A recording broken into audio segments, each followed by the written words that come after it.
The gate is open. We are no longer barred from leaving.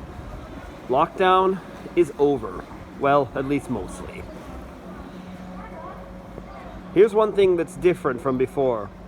COVID testing stations everywhere. Here and there. You need a COVID test in the past 72 hours to go to many public places and to ride public transport. Like the bus here.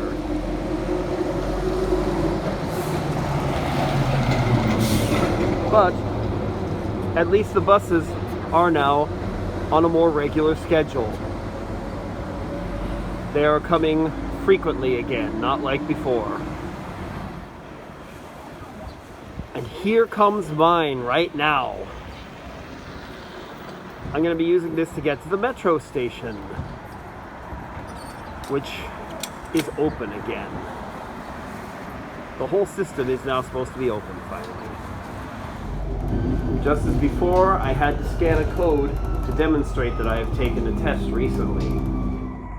It wouldn't have worked if I had just taken a test back there when I left, because the results wouldn't have been available on time. I took this test a couple days ago and it's still valid for now. But it does mean you have to plan this kind of thing in advance. Make sure that you take your test early enough that you can go wherever you want to go.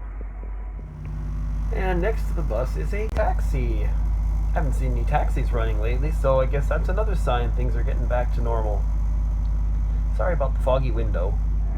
It looked to me yesterday like DD, which is the local ride-hailing app like Uber or Lyft, was working and that there were cars available. I didn't try to get one though because I didn't want one, and it didn't look like there were as many as normal. So I guess they're slowly going back online, I hope. This is the Astronomy Museum, which looks to be closed because I don't see anyone waiting to go in. It's pretty popular, so if it were open, I think we'd see people. Off the bus now, heading for the metro station. I expect I will need to show my code again to demonstrate that I've had a test recently before I can ride the metro. I am inside the fare gates now. Here's the timetable, so it looks like there's 9 minutes between trains. I feel like that's a bit more than it used to be. I feel like before it was maybe more like 5 to 6 minutes each time. So I'm guessing that means that they are anticipating slightly lower passenger demand because things are still, well, getting back to normal rather than fully normal. There are still some people in lockdowns, like in lockdowns at the compound level rather than a huge city lockdown. At any rate, here's the train. I get to get on the train, it looks like. Check, make sure this is the right one, the one that will leave next at, I believe, 9:11.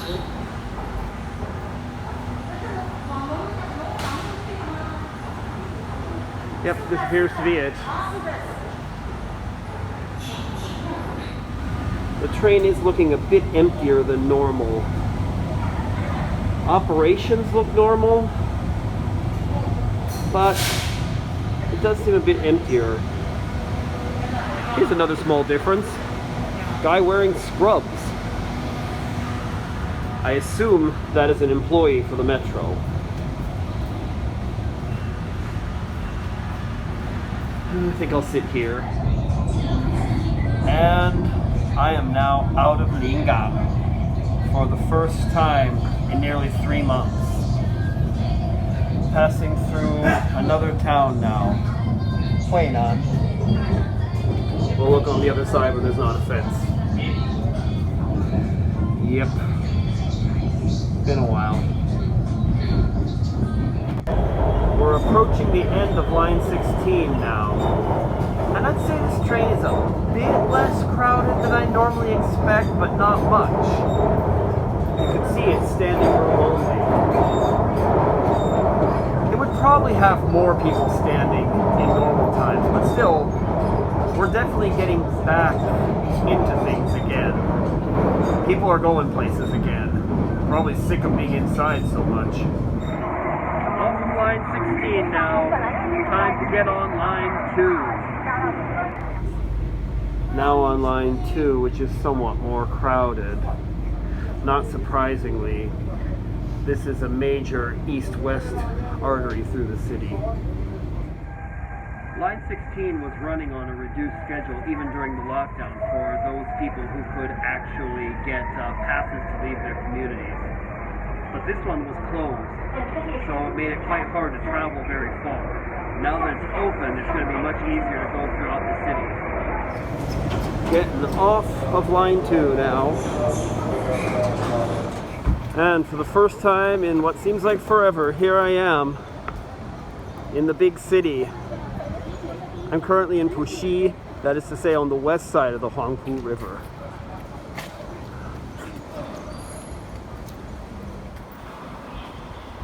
And here's my destination for the day.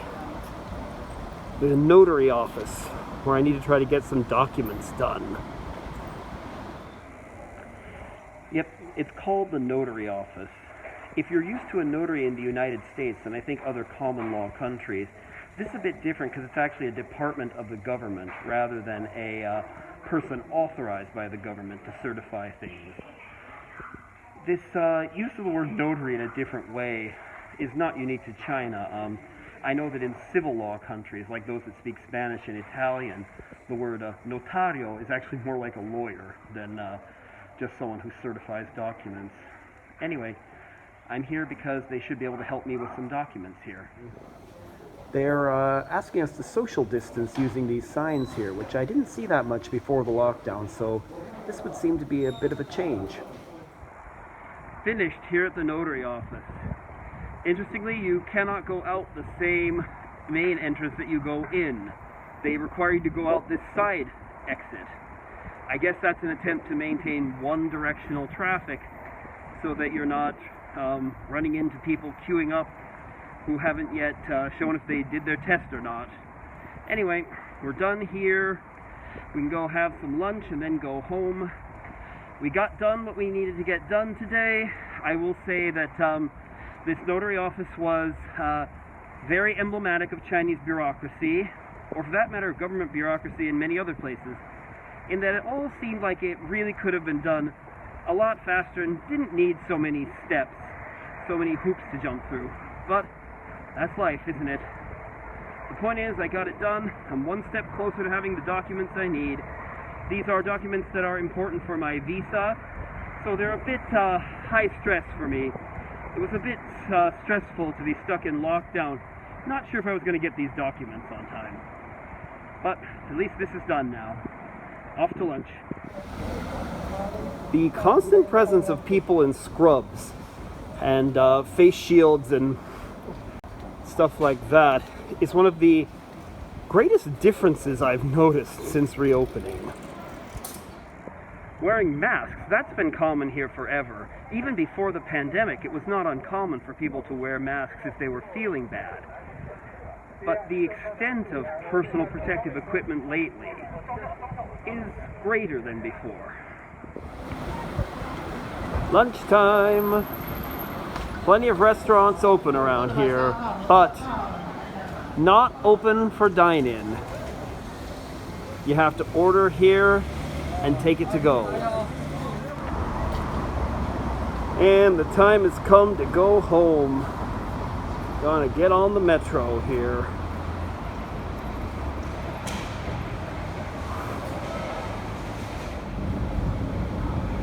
Not too crowded of a train, but then again, it is midday, not really a time when people are going quite so many places. I'm just going home.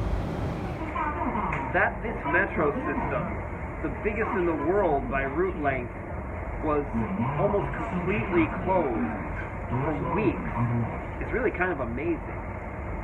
And this particular line was closed the entire time. Line 2 is really especially amazing because of this line's importance.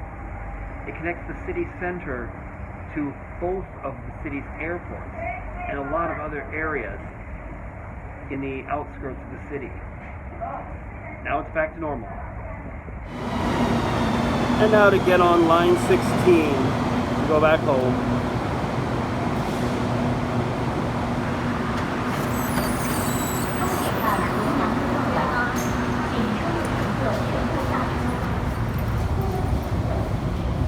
Definitely some people, fewer than I often find, but then I'm often here at more of a peak time.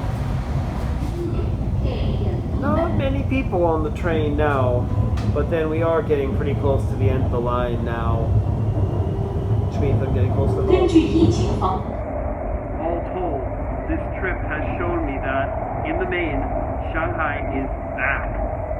Some people were expecting kind of a phased reopening that would be pretty incremental, but that's not looking like it's the case. It seems like in just a matter of a few days, we've gone from you can go outside every few days to shop to we're back, get back to work, which I'm sure that last part is for economic reasons. This lockdown has obviously crippled Shanghai's economy, and with it, it seriously harmed the Chinese economy as a whole, since this city is so central to China's economy. So, hope it goes well. Hope we don't see a resurgence of this virus. Off the metro, on the bus, off the bus, and heading on home. So, Shanghai's open again. If you want to see more updates concerning how Shanghai's reopening goes on, this would be a great time to like this video and subscribe to my channel. Thanks so much for watching. See you all next time. Bye.